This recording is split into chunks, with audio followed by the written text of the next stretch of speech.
Brodes Media.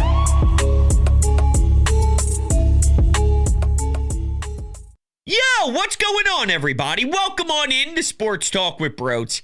I call that a sanity game. The result, the outcome, it either makes me go insane or I keep my sanity. That's right, I didn't go insane yet. I didn't break fully yet. I'm close. And this may just be delaying the inevitable. But I kept my sanity intact today thanks to Jesus Luzardo. Thanks to the offense scoring 7 runs. Hallelujah! Extra base hits, everybody. I didn't know if it was fucking possible, but it is.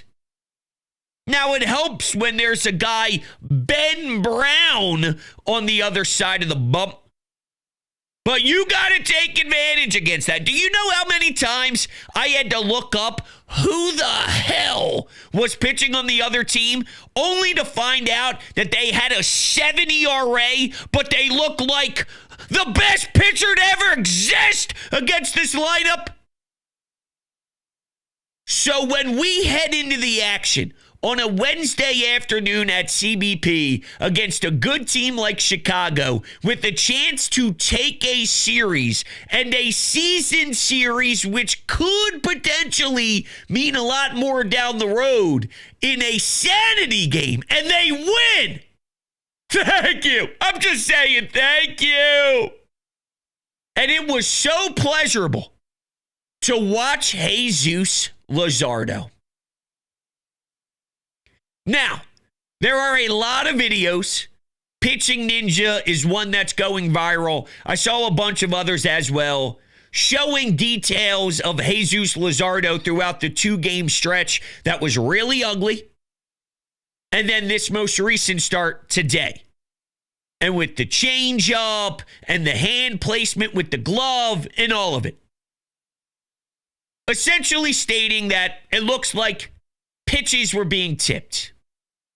I actually side with Ben Davis, who was on the postgame show with Michael Barkan, who thinks it was more about pitch sequence and execution and location and the precision.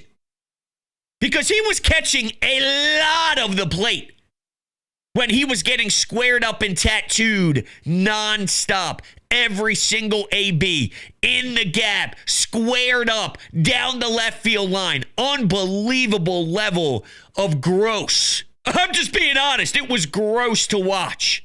But he was catching so much of the plate. And that's not tipping pitches. That's just not being sharp. And when you see the difference between the pitch usage, the sinker, out of here. I don't want it. Goodbye. Throw it in the trash. And then you see his 4-seamer go up a tick of 12% in this outing. And the sweeper was deadly at times. But you throw away a whole pitch, and then you see your fastball 4-seamer rise over 12% with the usage against the Cubs. To me, that's just being better, throwing better, pitching better, and throwing hitters off with the way that you are attacking with your sequence. That doesn't mean there can't be other variables too. But I think it's what I just mentioned being the most important. And quite frankly, it doesn't really matter what. All that matters is it gets fixed.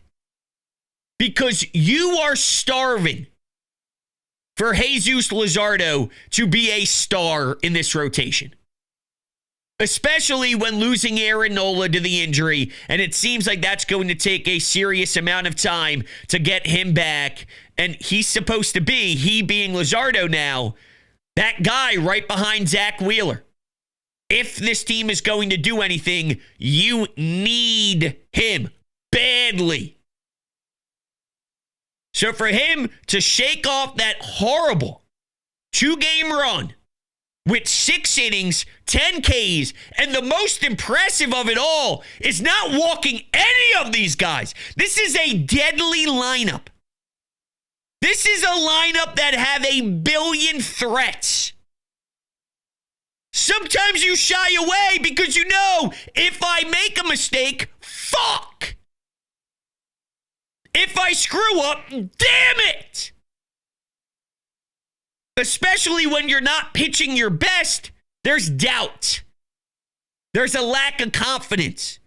You put someone on base for free because you don't want, I don't know, I was going to say Kyle Tucker, but maybe a right-handed bat to destroy you. And I've seen against lefties, the ball leak a little bit over the plate, too much. That's when someone does something serious with it. Not today. So the no walks, to me, is better than the 10 strikeouts in the 6 innings of work with about 99 pitches. Amazing. Incredible. As great of a bounce back as you could possibly ask for, knowing that this team needed to find a way to win this series for the morale. Let's get to the timely hitting. I love the fact that, number one, before we get to the most important timely hit of the game, I love how they were able to give Jesus Luzardo after the top half of the first inning, because you didn't have a chance to take the batter's box yet. But once he got back out there for the second, you already have a lead. And not just a 1-run lead, a 3-0 lead. So now it's easier to settle into, because you can attack knowing if I do allow a solo homer, right? Maybe this goes hand in hand as we're talking out loud. If it's a 0-0 ball game, maybe you're afraid to make a mistake pitch when you're not feeling your best. If you're up 3, all right, guess what? If I challenge him and he does square it up and he does make some noise with it, it's 3-1. It's okay. That's not going to kill me. That's not going to take away from this game right here. If that even makes sense. But you get my point. And that's not going to change much. We got wiggle room to work with. The everyday players and the hitters having the starters back, I think, is extremely important, just to allow for him to take the mound without the intense pressure after that top half of the first. That could go a long way right there. That breath. Zoned in. And I think he did a lot of homework to make sure that he was, crossing all the T's and dotting on the I's on all the tipping pitches stuff and the pitch sequence stuff. They was probably zoned in anyway to send a statement to his group and to this fan base that I'll be all right. So he probably would have shoved regardless, because I did see some killer out of Luzardo today, so I don't want to make it seem like it was only because his everyday guys were able to tack on a crooked number early, but it sure does help. It sure is an advantage. I'm sure as hell if you asked him, hey, you can either have it or not have it, he'd love to have it. So the activeness on the base paths, being able to take off and steal a couple of bags, being able to produce, boom, lovely. But this is where I really think the game turned around. Schwarber had a solo shot. Now it's 4-0. Or maybe it was 4-1 at the time. Regardless. In the 4th inning, Kyle Schwarber struck out. And when Kyle Schwarber struck out, with men on, with the chance to add some real separation, I went, dude, Ben Brown?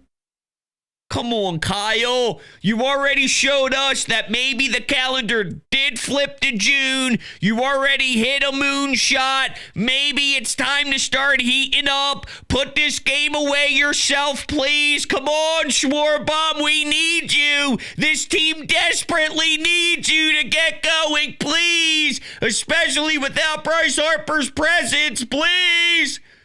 He strikes out with Ben Brown on the bump. And here's Bomer. 2 outs. Single. Scores 2. Now, the lead feels significant. Now, with a 6-1 lead, just awesome. That Alec Boehm hit in the 4th inning felt huge. Huge. Now, I will have to throw my shade at Boehm because when he hit the useless home run, another wall scraper. Even when this team does hit some homers in this series, Kepler's probably shouldn't have went out. Boom, barely, by an inch. It's unbelievable. By an inch. Outside of Kyle Schwarber, when they do it, it's by a damn inch. If that, I mean, you're really saying centimeters, too. I guess it doesn't really matter, but it makes me laugh because of the lack of power by this team and all the singles and barely any extra base hits. When they do actually give us what we want, it barely happens. Unless it's a Schwarber hit, you know? Because those second decks, the second he hits one, he pimps it and appreciates it. Not pimps it like some of the young cats, if you will, but Schwarber's version of pimping it, just enjoying it. Pimping's the wrong word because he doesn't really do that, but you could tell by his body language when he gets a hold of one and he rips it. He knows he rips it. You're not getting that from anybody else, and you especially didn't get that from Boehm. All jokes aside, though, just having some fun with it.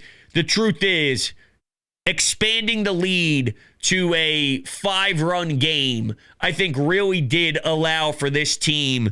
I don't want to say to take their foot off the gas because that's how you get yourself in trouble, especially against an offense like Chicago. But you got to remember, I mean, this bullpen is thin as it is. You already had to deal with the DFA of Carlos Hernandez, which I never want to see that guy ever again.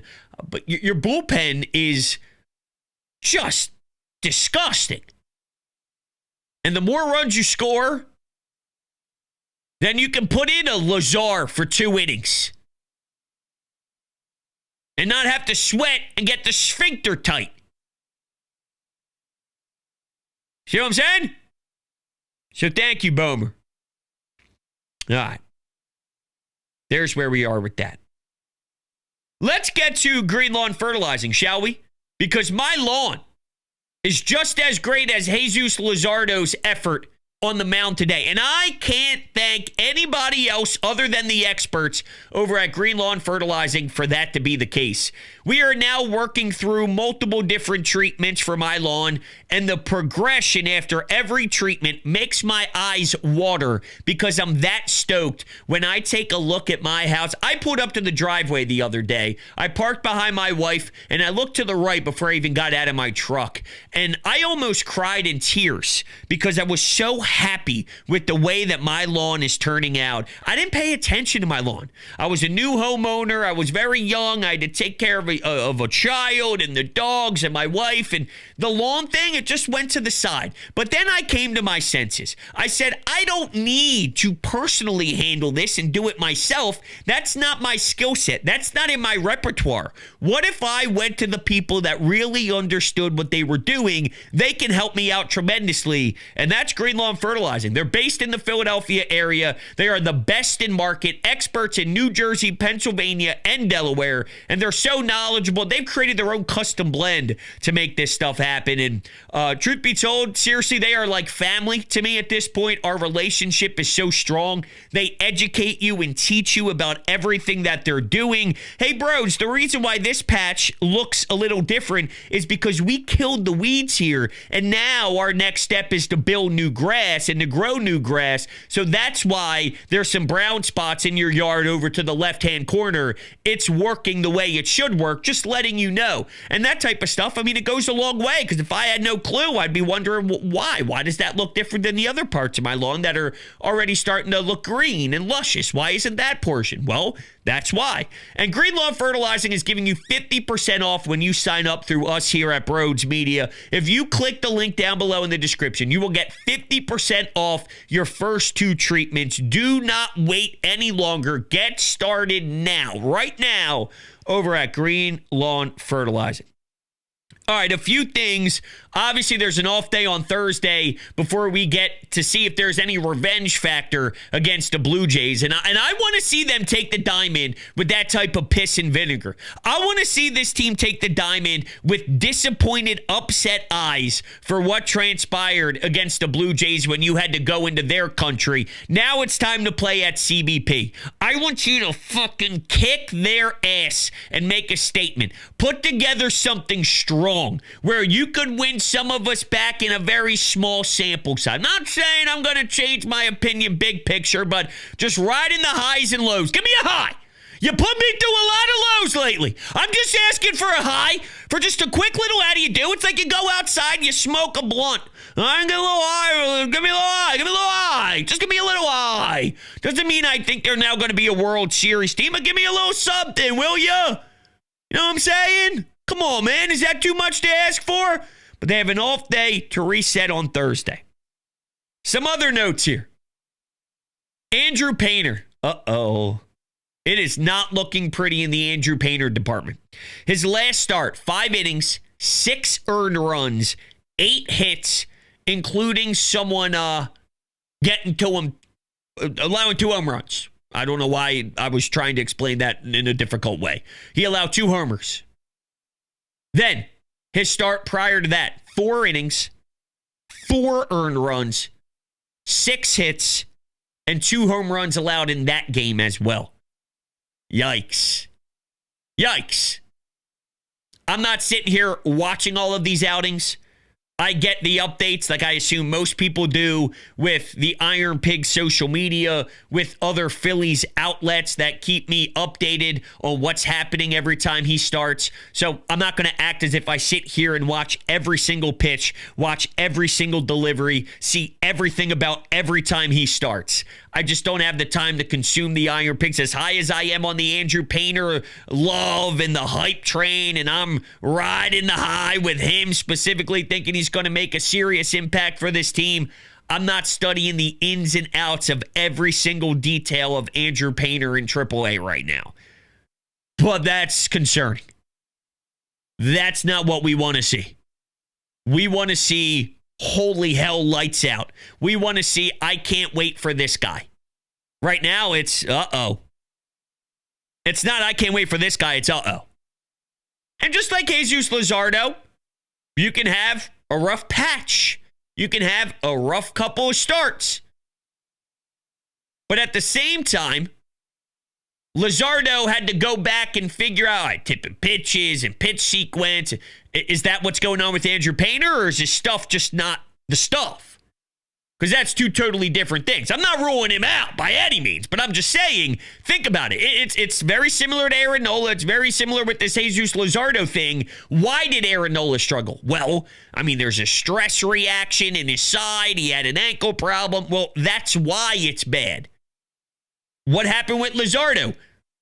He threw away one of his pitches. He started to just be a little bit more precise with other pitches, and he was able to use his 4-seamer differently. Okay, so maybe there's something to be said about the changeup and the glove and where his glove was when he was pitching prior to the start against the Cubs. Okay, so that's why it was rough.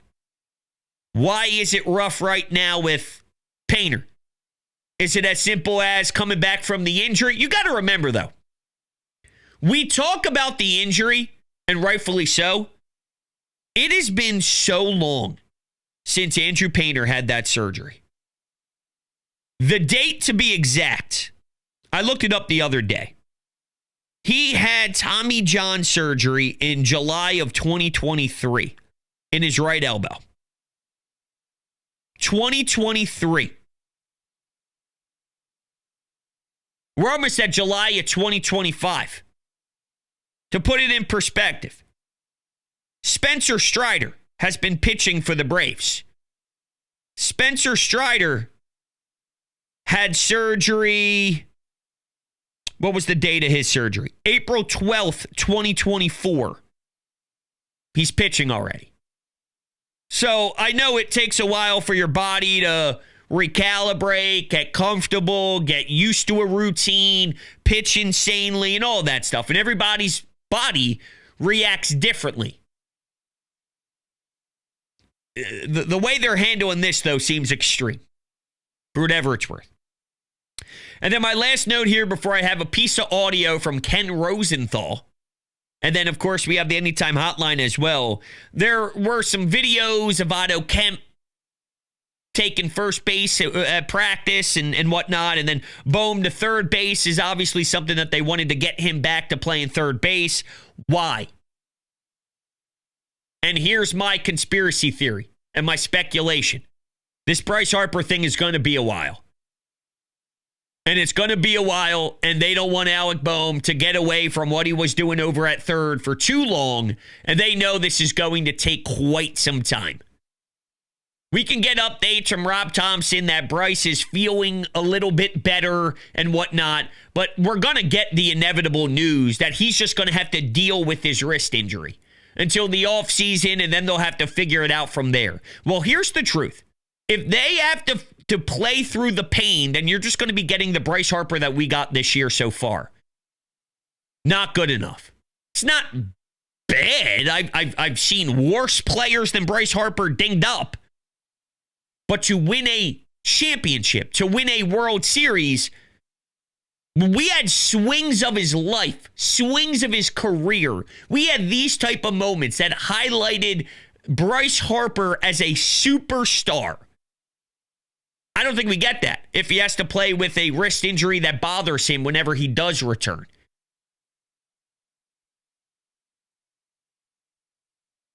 This, to me, details where we may be at with Bryce. That Otto Kemp is playing first. And maybe to try and fix the left field offensively nonsense, they try and put Kyle back out there. Maybe they DH Bryce. That's how I got to this, by the way, too. Which is, all right, how do they now fix their left field problem, their center field problem, their whole entire bullpen problem, and all of the nonsense that we had to witness knowing that it was going to be problematic before first pitch even went down, but Dave Dombrowski decided to ignore it. How do we improve? How do we get better offensively in left field? Well, that's one way in-house. And maybe they're worried about Bryce with that elbow in general. So he's not playing the field again. I'm spitballing, but it's not the most ludicrous conspiracy you've ever heard, considering where this team is and what we've seen with the roster and what we know about Bryce. All right. So this was after the... this was June 10th. What's today? June 11th. Okay. I'm just giving you an update on when this was tweeted out by Ken Rosenthal on his Foul Territory podcast. This was on June 10th. So this was yesterday. Take a listen to Ken Rosenthal and his show on Foul Territory. One team that you probably didn't want to watch too much of the last 10 games, they were leading the National League with the best record in baseball, and the Phillies went 1-9. Obviously, they won last night. What do they need? Do they need something that is actually feasible to go out and get, or is it just something that we say at this time of year and the Phillies team is the Phillies team and they better figure it out? They need Bryce Harper healthy, that's for starters. But what you're asking, Eric, is beyond that, because with Bryce Harper healthy, they were not necessarily gangbusters either. Left field has been an issue for them. Center field's been an issue for them from an offensive standpoint. They're going to need bullpen help, obviously. Even with Alvarado coming back, he won't be eligible for the playoffs. They know that. That's going to be an area of focus. If you remember going back to the offseason, they talked about maybe changing up the mix a little bit, doing something different just to jolt the team. And that's where the trade talks involving Alec Bohm came from. They never got that done for whatever reason.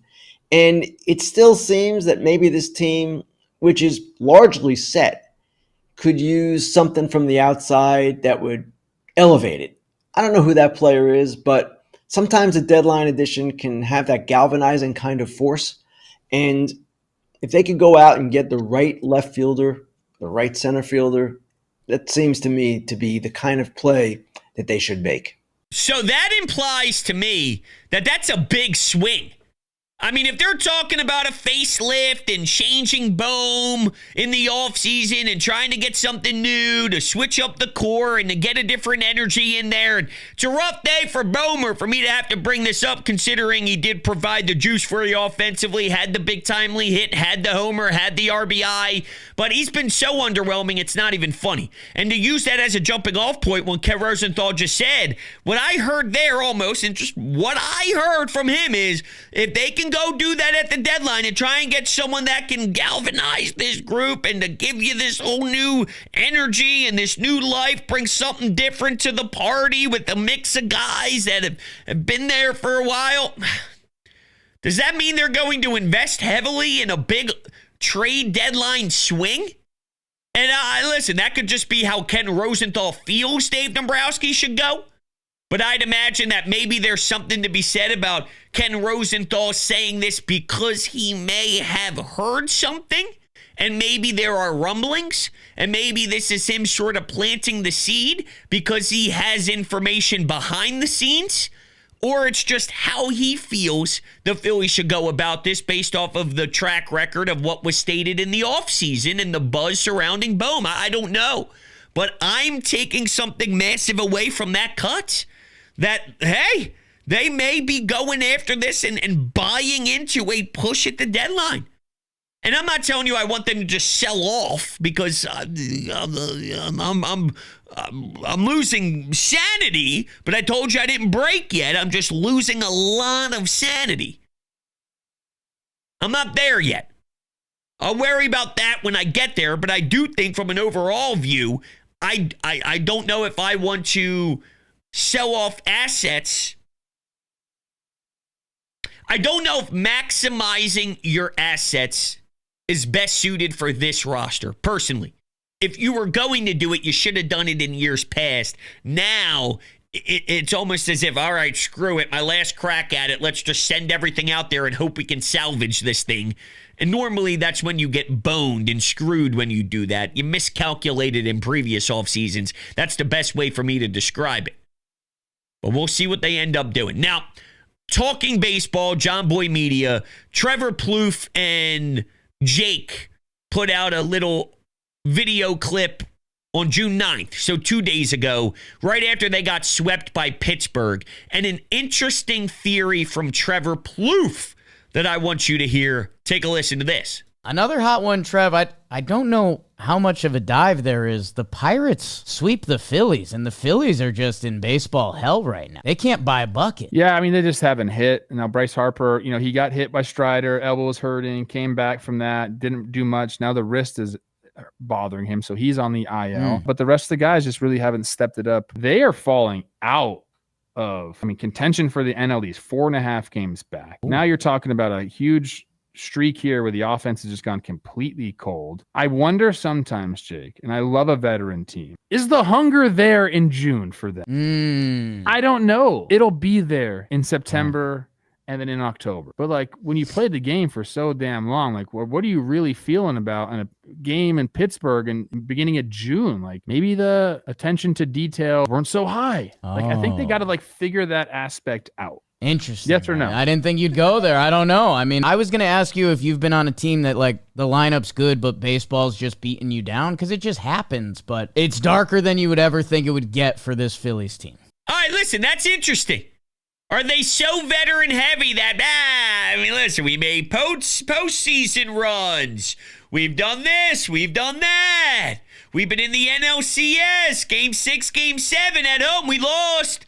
But baseball in October is different. Fourth run at it. Nah. But this is where it irritates me. Because then the attention to detail stuff, and I don't think this is it. I just don't think they're as good as people think they are. And I just don't think they're as good as what the paper says on roster about some of these names. How many home runs does Nick Castellanos have? Alec Bohm, again, tough day to say this, but just really not what we needed.